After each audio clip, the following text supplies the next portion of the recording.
24번입니다. 지금부터는 부동산 가치 원칙에 관련된 문제를 보는 거죠.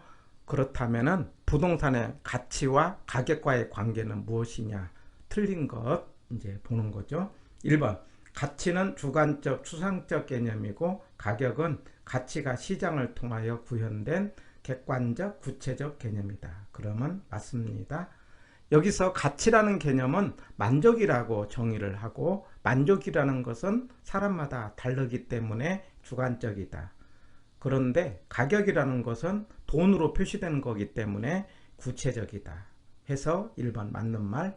2번 가치가 상승하면 가격도 상승하고 가치가 하락하면 가격도 하락한다. 이것도 맞죠. 여기서의 가치는 부동산 가치입니다. 부동산 가치가 올라가니까 부동산 가격도 올라가고 부동산 가치가 떨어지니 부동산 가격도 떨어진다. 이렇게 말할 수 있죠. 맞는 것. 3번 수요와 공급의 변동에 따라 단기적으로 가치와 가격은 일치하게 되고 장기적으로 가격은 가치로부터 괴리된다. 이게 틀렸죠. 우리 가치와 가격과의 관계 정리는요. 가치는 만족인데 이걸 가격으로 표시를 한다면은 여기서 오차가 생길 수 있다. 이렇게 표시를 하죠. 그래서 가치는 가격 플러스 마이너스 오차인데 이때에 이 가격과 가치는 단기적으로는 오차가 있다. 이렇게 하자고 그랬죠.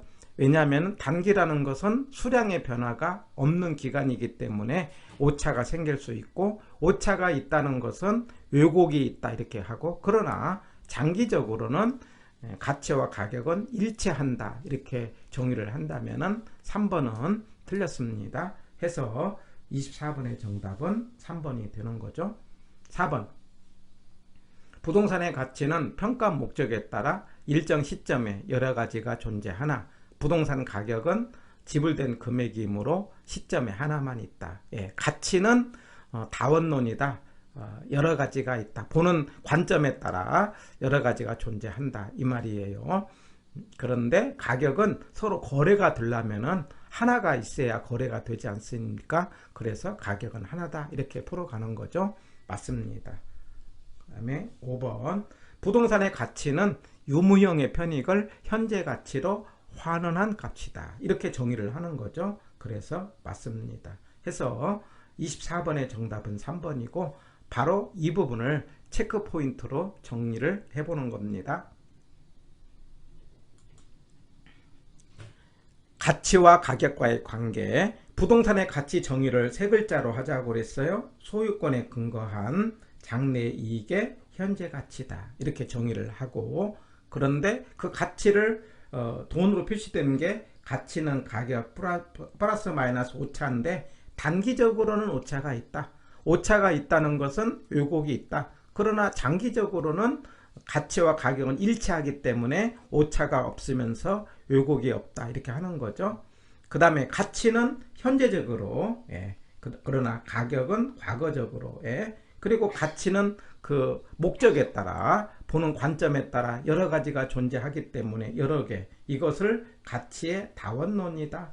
가치의 다원론 그러면 가치는 여러 개 있다 풀자는 거죠. 그러나 부동산 가격은 하나만 있다. 이렇게 정리하고 문제를 풀어가는 겁니다. 25번입니다. 틀린 것. 1. 가격은 특정 부동산에 대한 교환의 대가로서 매수인이 지불한 금액이다. 맞습니다. 2번 가치는 효용에 중점을 두고 장래 기대되는 편익은 금전적인 것뿐만 아니라 비금전적인 것도 포함한다. 맞습니다. 여기서 가치라는 단어는 만족이고 효용이라는 것은 쓸모가 있다 이 말이죠. 쓸모가 있으면 만족이 있지 않습니까? 그래서 2번이 맞는 말. 3번 가격은 대상 부동산에 대한 현재 값이다. 가치는 장래 기대되는 편익을 예상한 미래 값이다. 이게 틀렸네요. 가치의 정의를 뭐라고 하자? 장래 이익의 현재 가치 이렇게 정리를 한다면은 가치는 현재적인 개념이고 가격은 과거적인 개념이다. 그렇다면은 3번이 틀린 지문. 4번 가치란 주관적 판단이 반영되므로 개인에 따라 차이가 발생할 수 있다. 맞는 거. 5번 주어진 시점에 가치는 다양하다. 맞는 거. 그래서 25번의 정답은 4번입니다. 26번입니다. 1. 가치의 다원론에 관련된 문제죠. 가치는 하나만 있는 게 아니고 여러 개 있다. 그러면 사용가치는 1번 부동산 시장에서 매도됐을 때 형성되는 교환가치와 유사하다. 사용가치가 있고 교환가치가 있죠. 사용가치의 대가는 임료, 교환가치의 대가는 가격. 그래서 시장에서 만들어지는 것은 교환가치고 사용가치는 효용, 만족에서 오는 거기 때문에 사용가치와 교환가치는 이제 구별하자라는 거예요. 그래서 1번이 틀린 말입니다. 2번 투자가치는 투자자가 대상 부동산에 대해 갖는 주관적 개념이다. 예, 투자가치 그러면 뭐라고 했냐면은 내 생각 이렇게 하자고 그랬어요. 그렇기 때문에 사람마다 다르기 때문에 주관적이다. 그래서 맞는 겁니다. 그런데 그 내 생각을 어떻게 찾아내느냐 라고 하면은 우리 투자편에서 투자가치는 예상 수익을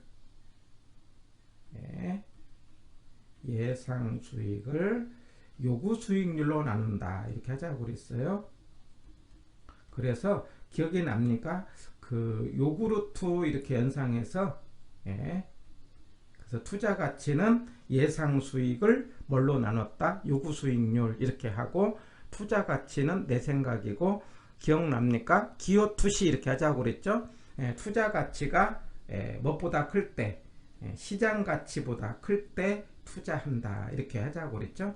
시장 가치는 무슨 말입니까? 시세죠. 그래서 투자 가치는 내 생각이다, 주관적이다 해서 예상 수익을 요구 수익률로 나눈 거다 해서 2번 맞는 말. 3번 보험 가치는 보험금 산정과 보상에 대한 기준으로 사용되는 가치 맞습니다. 4번 과세 가치는 정부에서 소득세나 재산세를 부과하는데 기준이 된다. 예, 맞는 말. 그 다음에 5번 공익가치는 부동산이 보존이나 보전 같은 공공목적의 비경제적 이용에 따라 만들어진 가치 맞습니다. 해서 26번의 정답은 1번. 27번입니다. 발생요인 했어요. 가치라는 것이 어떻게 만들어지느냐, 발생요인이라는 게 있죠. 네 가지요. 효상유의 이렇게 하나 외우는 거예요. 발생요인 그럼 뭐라고 한다? 효상유의. 그래서 발생요인 그럼 효상유의, 효용성, 상대적 희소성, 유효수요, 이전성 이렇게 네 가지를 발생요인이라 기억합니다. 1번 대상 부동산의 물리적 특성뿐만 아니라 규제와 같은 공법상의 제한 및 소유권의 법적인 특성도 효용에 영향을 미친다. 맞습니다. 효용이라는 게 무슨 뜻이냐면 쓸모가 있다 이런 말이에요. 그렇기 때문에 쓸모라는 건 이런 법적인 영향을 받는다 이 말이죠. 2번 유효수요란 대상 부동산이 구매하고자 하는 욕구죠. 지불 능력을 필요로 하는 것은 아니다. 틀렸죠. 유효수요는 살 의사와 능력이 들어가는 거죠. 그래서 이 능력은 타인 자본도 유효수요를 만든다 이렇게 하자고 그랬죠. 2번이 틀린 것. 3번 상대적 희소성이란 부동산의 수요에 비해서 공급이 부족하다 이 말이죠. 예, 맞습니다. 5번 효용은 만족이라는 것이에요. 용도에 따라 주거지는 쾌적성을, 상업지는 수익성을, 공업지는 생산성을 갖는다. 이렇게 기억을 해보는 거죠. 맞는 것. 그 다음에 5. 부동산의 가치는 이런 발생 요인이 상호 결합하여 이렇게요 발생한다. 맞습니다.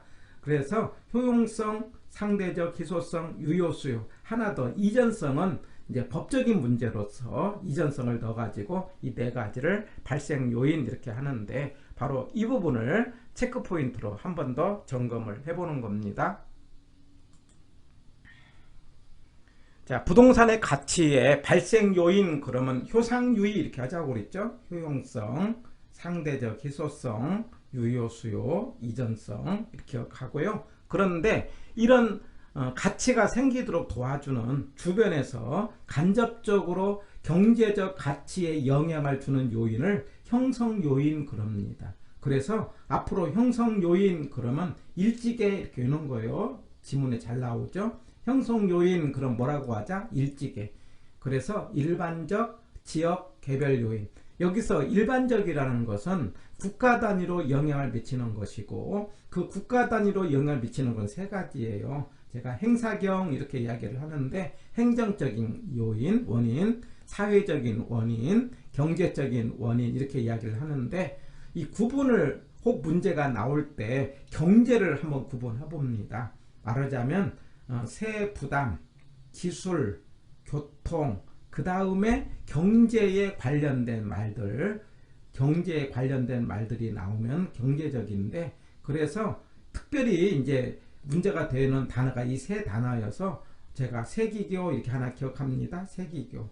예, 이 세기교 이런 단어가 나오면은 경제고, 그 다음에 행정이라는 건 정부가 하는 거니까 무슨 제도, 무슨 규제, 무슨 정책 이런 말이 나오면은 무슨 원인으로 본다? 행정. 그리고 나머지 뭐 인구라든가 가족 구성이라든가 건축 양식, 특히 건축 양식 이런 것들은 사회적으로 구분을 하는 거죠.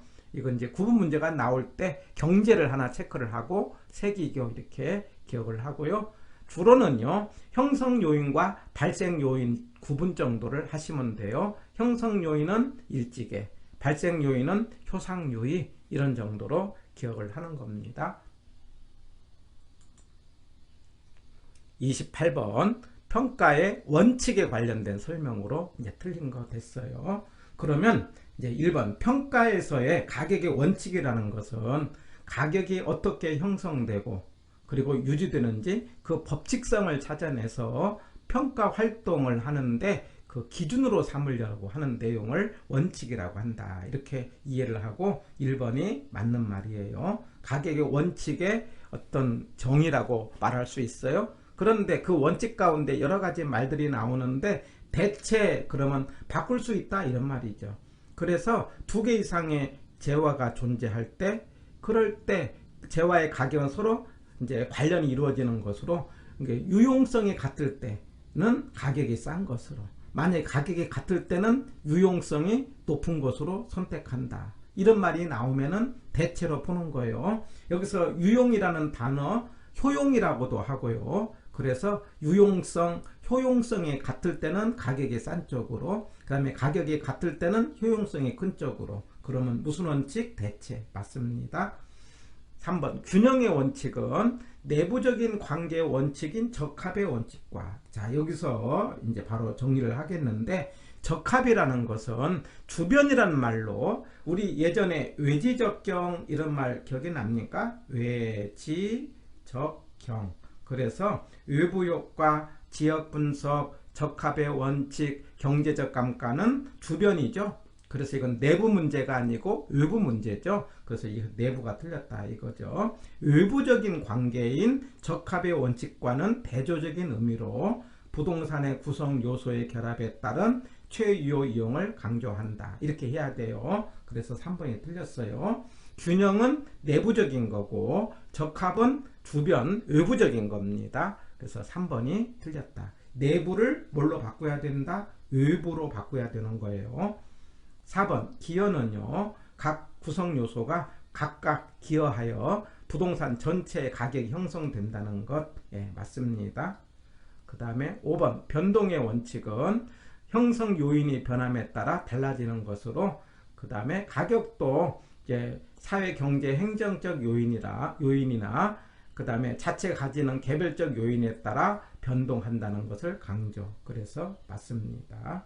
해서 28번의 정답은 3번이고 바로 이 부분을 체크 포인트로 중요하게 정리를 해보는 겁니다. 가격의 원칙 가운데 중심에 있는 단어가 최유효 이용이죠. 네, 최유효 이용. 그러면 최고의 가치로 이용한다 이렇게 기억합니다. 앞으로 최유효 이용 그러면 뭐라고 한다? 최고의 가치로 이용하는 것. 그런데 그 최유효 이용인가 아닌가의 판단은 개별 분석을 할 때 판단한다는 것. 예. 그런데 어떻게 최고의 가치냐? 이 네 가지 조건을 따져요. 합리적이다, 합법적이다, 물리적이다, 타당성을 따졌다. 이렇게요. 맞자면 합리적이라는 건 상식적이다 이 말이에요. 합법적이다. 법을 어기면 안 된다. 물리적이라는 것은 실현이 가능하다. 눈에 보여야 된다. 이런 의미. 그 다음에 타당성, 그러면 수익성을 따지는 거예요. 예, 방법은 DCF입니다. 그런데 그걸 따질 때 최고의 가치로 이용하는 것인데, 이 최고의 가치는 전문가의 기준으로 최고의 가치가 아니라는 거죠. 보통 사람의 시선으로. 그 다음에 투기적인 이용으로 최고의 가치가 되는 것은 최유효 이용이 아니라는 것도 체크를 하는 겁니다. 바로 이런 최고의 가치가 되려고 한다면은 그 부동산이 내부적으로, 외부적으로, 시간적으로 어울려야 된다. 이렇게 기억을 하시고요. 내부적으로 관련된 말이 4개가 있는데, 기여, 균형, 수익 체증 체감, 수익 배분 해서 제가 기균수수 이렇게 기억을 해보는 겁니다. 내부적으로는 뭐라고 한다? 기균수수. 예. 그 중심에 있는 게 균형이죠. 내부적으로 어울린다, 균형이고, 어울리지 않으면 가격을 깎게 되는데, 그 균형의 원칙에 어긋나는 감가를 기능적 감가 이렇게 하자는 거예요. 내부적인 문제입니다. 그 다음에 이거는 무슨 분석할 때? 개별 분석할 때 한다 이 말이죠. 예. 그리고 이거는 이제 개별 분석할 때는 최유효 이용을 판정을 한다 이 말이죠. 예. 그리고 균형의 원칙에 앞서서 먼저 하는 게 기여인데, 그럼 부동산의 가치라는 것은 그 부동산의 가치에 기여도만큼 올라간다. 만약에 지문에 생산비만큼 올라간다 그러면 틀리고, 뭔만큼 올라간다? 기여도만큼 올라간다. 이렇게 문제를 풀고요. 그리고 그 기여할 때 추가 투자의 적부 판단, 이게 추가 투자를 할 거냐 말 거냐를 판단할 때, 그러니까 들어가는 비용과 기여도에서 그 비용보다 값어치가 더 올라갈 때 추가 투자한다 이런 개념. 네. 그 다음에 수익이, 투자를 하면은 수익이 체증했다가 체감한다. 이게 올라갔다가 내려가는데 그 한계점을 집약한계 그럽니다. 그 집약한계가 한계 비용과 한계 수입이 같은 거죠. 그래서 이 집약적이라는 것은 고층화를 말하는 거고, 그래서 입체적 이용과 관련이 있고, 그 집약 한계까지 추가 투자를 한다. 그래서 만약에 추가 투자 이런 말이 나오면은 기여, 그 다음에 수익 체증 체감 이런 말이 관련이 있어요. 예. 그렇게 해서 이제 투자를 했으면은 부동산에서 수익이 나오면은 각 몫으로 나눈다 이 말이죠. 수익을 배분하는데, 이때 토지잔여법이 수익 배분과 관련이 있다. 토지잔여법 그러면 토지 몫이 남았다 이 말이죠. 그래서 토지와 건물의 부동산의 순수익에서 건물 몫을 빼면은 토지 몫이 남았다 이 말을 토지잔여법이라고 하는데, 이거는 수익 배분과 관련이 있다 해가지고 내부적으로는 기균수수 기억합니다. 기여에서는 생산비만큼이 아니고 기여도만큼 추가 투자 관련이 있다. 그 다음에 수익 체증 체금은 추가 투자 관련이 있고, 그 다음에 입체적 이용과 관련된 단어, 그 다음에 토지잔여법은 수익 배분과 관련이 있다 이렇게요. 그 다음에 균형, 기능적 감가, 개별 분석. 우리 옛날에 기억 기억납니까? 균형에서 기억, 어긋나는 게 기능적 감가 기억, 개별 분석에서 기억, 이렇게 연상해서 꼭 체크를 하는 겁니다.